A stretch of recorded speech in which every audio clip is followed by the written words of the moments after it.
Evening. I am Jasmine, and you are watching Chalta TV. Federal Minister for Planning, Development and Special Initiatives Professor Ahsan Iqbal launched Uraan Pakistan today at Pakistan High Commission, London.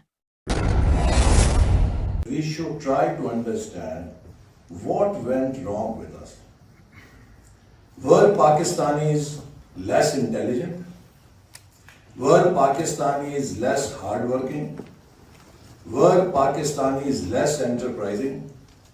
Were Pakistanis less resourceful?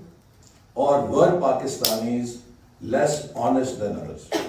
I can very confidently say that on none of these dimensions or factors we are behind any other nation. Fourth time we are seeing an Uraan for Pakistan. Before this, we have crashed 3 Uraans of Pakistan. The first Uraan came for Pakistan in 1960s, when everyone believed that Pakistan is the next Japan in Asia. Pakistan was the first country in Asia to start space program. Pakistan was the country in Asia whose Habib Bank Plaza at that time in 60s was the tallest building east of Karachi. No other country, Singapore, no other place like Singapore, Shanghai, Thailand, or any other, Bombay had as high building as Habib Bank Plaza was in Karachi. So we were there, but 1965 war derailed us. We lost that Uraan.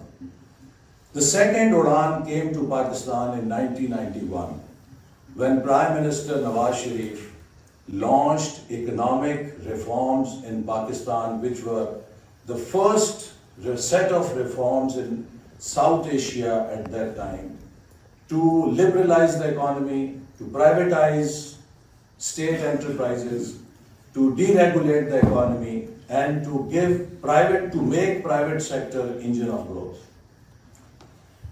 Late Saath has said this on a number of occasions, that Mr. Manmohan Singh, who was then the finance minister, asked him at Commonwealth Summit that our businessmen are pressurizing us to implement the same set of policies that Pakistan has introduced.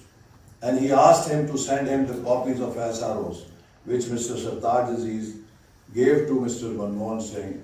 And later on, India followed the same reform path, but continued on it for a decade. As a result, in 2000, India overtook us. But what did we do with that reforms? In 93, the government of Prime Minister Nawaz Sharif was dismissed, and with this dismissal, the reforms were also thrown into the dustbin, and we lost that opportunity of leadership in South Asia. The third Uraan came in 2013-17. In 2013, you are all aware that Pakistan was facing 16 to 18 hours of power shortage. Electricity would not come even for enough time for the batteries of UPS systems to be recharged. And people were forced to have light through candles. And there were headlines in the newspaper that Pakistan is back into Stone Age, because that was the only source of light for many people in the country. Day would not pass when a suicide bomber will not blow himself in some part of the country and have dozens of our people and security forces, Jawans, killed in those suicide bombs. And Newsweek put Pakistan on its title page as the most dangerous country in the world. Stock market had crashed. Economy was at standstill.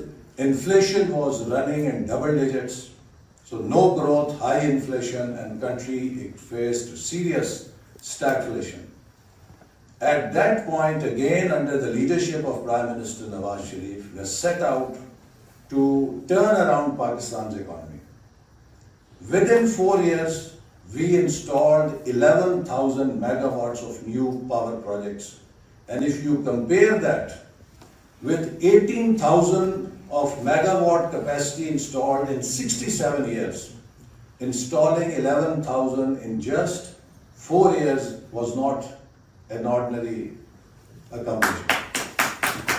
Of the previous 3 Uraans, or should this be a different Uraan? And I would say that we cannot have the luxury of repeating the history, because as High Commissioner Sahab was also saying, we were discussing that in 22 years, 2 countries in our region will be celebrating their centennial.